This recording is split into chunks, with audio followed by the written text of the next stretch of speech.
Informasi berikutnya, saudara, menghadiri peringatan Hari Veteran Nasional. Kamis siang, Menteri Pertahanan Prabowo Subianto sempat berada dalam satu mobil dengan Wali Kota Solo yang juga putra Presiden Joko Widodo, Gibran Rakabuming Raka.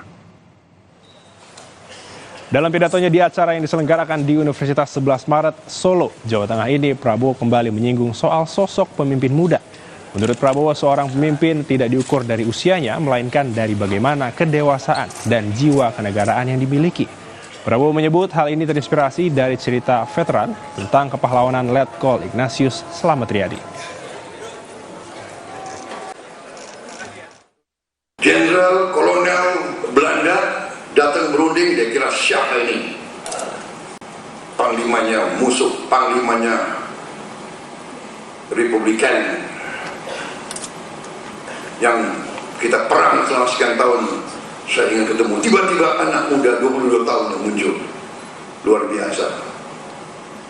Jadi pemimpin kalau usia muda itu belum tentu tidak bisa, saudara sekalian.